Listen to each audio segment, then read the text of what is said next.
അങ്ങനെ ആ ട്രെയിനിൽ വെച്ച് ഈ പുലോമജ എന്ന നമ്മുടെ സിസ്റ്റർ എടുക്കുന്ന ഈ ബോധവൽക്കരണ അല്ലെങ്കിൽ ഈ പറഞ്ഞു കൊടുക്കുന്ന കാര്യങ്ങൾ ആരോ വീഡിയോയിൽ പകർത്തി സോഷ്യൽ മീഡിയയിൽ പങ്കുവെച്ചത്. അക്ഷരാർത്ഥത്തിൽ കണ്ണുകൾ നിറഞ്ഞുപോയ അനുഭവമാണ്. ഞാൻ വിളിച്ച് സംസാരിച്ചപ്പോൾ എന്നോട് പറഞ്ഞു അവിടെ TTR വരെ ആ ക്ലാസ് കേട്ടു എന്ന് പറയുകയുണ്ടായി. പോയി ഇന്ന മരുന്ന് വേണമെന്ന് പറയാൻ പാടില്ല. ആന്റിബയോട്ടിക് മരുന്നുകൾ മെഡിക്കൽ സ്റ്റോറിൽ പോയി വാങ്ങിച്ച് കഴിക്കാനും പാടില്ല. ആന്റിബയോട്ടിക് മരുന്ന് എന്നാൽ ഒരു കോഴ്സ് പൂർണ്ണമായിട്ട് നമ്മൾ എന്ത് ചെയ്തിരിക്കണം, കഴിച്ചിരിക്കണം. 5 ദിവസം തന്നെന്ന് പറഞ്ഞാൽ 5 ദിവസം തന്നെ കഴിക്കണം. അതായത് എന്തെങ്കിലും സൈഡ് ഇഫക്റ്റ് ഉണ്ടായാൽ അത് അത്രയും പെട്ടെന്ന് ആരെ അറിയിക്കണം, ഡോക്ടറെ അറിയിക്കണം. ഇത്തരം കാര്യങ്ങൾ പോലെ. ഓക്കെ. പിന്നെ ആന്റിബയോട്ടിക് അനാവശ്യമായിട്ട് മണ്ണിലും പുഴയിലും വെള്ളത്തിലും വലിച്ചെറിയാൻ പാടില്ല. ആവശ്യമില്ലാതെ പാരസെറ്റമോൾ കഴിക്കാൻ പാടില്ല. അത് ഏത് മരുന്നാണെങ്കിലും ഏത് രീതിയിലാണെങ്കിലും നമ്മൾ മെഡിസിൻ ഡോക്ടറുടെ നിർദ്ദേശപ്രകാരം അല്ലാതെ ഒരു കാരണവശാലും മരുന്ന് കഴിക്കരുത്. ഓക്കെ.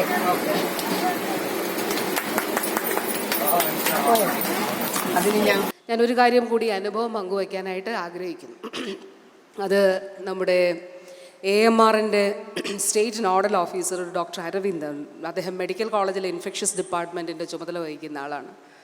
അപ്പോൾ കഴിഞ്ഞ ദിവസം ഇന്നലെയുടെ തലേന്ന് രാത്രി അദ്ദേഹം എനിക്കൊരു സന്ദേശം അയച്ചിട്ട് വന്നു, പ്ലീസ് വാച്ച് ദിസ് വീഡിയോ എന്ന് പറഞ്ഞു. അപ്പോൾ ഞാൻ നോക്കിയപ്പം ഒരു ട്രെയിനിലെ രംഗമാണ്. ട്രെയിനിൽ ഒരാൾ ക്ലാസ് എടുക്കുക. ആ ക്ലാസ് ഭയങ്കര രസമുള്ള ക്ലാസ്സാണ്. എന്ന് വെച്ചാൽ അതിൽ പറയുകയാണ്, ഒരു മരുന്നും അധികമായിട്ട് കഴിക്കരുത്, ആൻറ്റിബയോട്ടിക്. നിങ്ങൾ എൻ്റെ മുന്നിലിരിക്കുന്ന കുഞ്ഞുങ്ങളോട് ചോദിച്ചാൽ നിങ്ങളൊക്കെ ആൻറ്റിബയോട്ടിക് ഡോക്ടേഴ്സ് പറയുന്ന കോഴ്സ് മുഴുവൻ കഴിക്കാറുണ്ടോ? ഉണ്ടോ? ഇല്ല. മരുന്ന് പനി കുറയുമ്പോൾ നിർത്തത്തില്ലേ? യെസ്, അവർ സത്യസന്ധരായതുകൊണ്ട് പറഞ്ഞതാ. അത് അപ്രീഷിയേറ്റ് ചെയ്യുന്നു കേട്ടോ മക്കളെ. അത് നമ്മളെല്ലാവരും ചെയ്യുന്ന ഭൂരിഭാഗം പേരും ചെയ്യുന്ന ഒരു കാര്യമാണ്. പക്ഷേ നമ്മളൊരു കോഴ്സ് ഡോക്ടർ പറയുകയാണ് 5 ദിവസം നിങ്ങൾ ആൻറ്റിബയോട്ടിക് കഴിക്കണം എന്ന് പറഞ്ഞാൽ നമ്മൾ 5 ദിവസവും കഴിച്ചിട്ട് നമ്മുടെ പനി ചിലപ്പം അല്ലെ ഭയങ്കര കടുത്ത ഇൻഫെക്ഷനൊക്കെ 3-ാമത്തെ ദിവസമൊക്കെ ചിലപ്പോൾ മാറിക്കാണുമായിരിക്കും. പക്ഷേ എന്നാലും ബാക്കി 2 ദിവസം കൂടി നമ്മൾ കഴിക്കണം. 5 ദിവസം എന്ന് ഡോക്ടർ പറഞ്ഞാൽ 5 ദിവസം ആ കോഴ്സ് പൂർണ്ണമാക്കണം. ഇനി ഈ ട്രെയിനിൽ ഈ വ്യക്തി പറയുകയാണ്, പുലോമജ എന്നാണ് പേര്, നമ്മുടെ ഡിപ്പാർട്ട്മെൻറ്റിൽ നിന്ന് റിട്ടയർ ചെയ്ത ആളാണ്, വൺ ഹെൽത്തിൻ്റെ ആലപ്പുഴയിലെ നോഡൽ ഓഫീസർ. ഇതൊക്കെ ഞാൻ പിന്നീട് ചോദിച്ചറിഞ്ഞാണ്. അപ്പോൾ പറയാണ്, ഒരു മരുന്നും അനാവശ്യമായി കഴിക്കരുത്. പനി വന്നാലോ തലവേദന വന്നാലോ അല്ലെങ്കിൽ സ്കൂൾ വിട്ടു പോകുമ്പോൾ ഭയങ്കര ദേഹത്തുവേദന, നമ്മൾ ഭയങ്കരമായിട്ട് ഇന്ന് ഓടിക്കളിച്ചു, ഗ്രൗണ്ടിൽ പോയി കളിച്ചു, അല്ലെങ്കിൽ ദേഹത്തു വേദനയാണ്, തലവേദനയാണ്, മൈഗ്രെയിനാണ്, സ്വയം ഗുളികകൾ കഴിക്കരുത്. ആൻറ്റിബയോട്ടിക്കുകൾ ഡോക്ടേഴ്സ് പറയുന്ന കോഴ്സ് അനുസരിച്ച് മാത്രമേ കഴിക്കാവൂ. ആൻറ്റിബയോട്ടിക്കുകളും മറ്റു മരുന്നുകളും അലക്ഷ്യമായിട്ട് വലിച്ചെറിയരുത്. ഭയങ്കര രസമായിട്ട് പറഞ്ഞു കൊടുക്കുകയാണ് ട്രെയിനിലിരുന്ന്.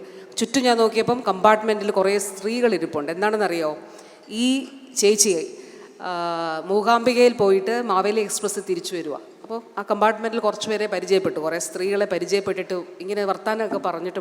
അവർ കൂടെ അധ്യാപകരൊക്കെ ഉണ്ട്, അതായത് അന്നേരം പരിചയപ്പെട്ടതാണ്. അപ്പോൾ പറഞ്ഞു, എനിക്ക് നിങ്ങളോടൊരു കാര്യം പറയാനുണ്ട്. അപ്പോൾ അവർ ചോദിച്ചു, എന്താ? ഞാൻ ആരോഗ്യ സംബന്ധമായിട്ടുള്ളൊരു കാര്യമാണ്, ഞാൻ പറഞ്ഞോട്ടെ എന്ന് ചോദിച്ചപ്പോൾ അവർ പറഞ്ഞോളാൻ പറഞ്ഞു. അങ്ങനെ ആ ട്രെയിനിൽ വെച്ച് ഈ പുലോമജ എന്ന നമ്മുടെ സിസ്റ്റർ എടുക്കുന്ന ഈ ബോധവൽക്കരണ അല്ലെങ്കിൽ ഈ പറഞ്ഞു കൊടുക്കുന്ന കാര്യങ്ങൾ ആരോ വീഡിയോയിൽ പകർത്തി സോഷ്യൽ മീഡിയയിൽ പങ്കുവെച്ചത്.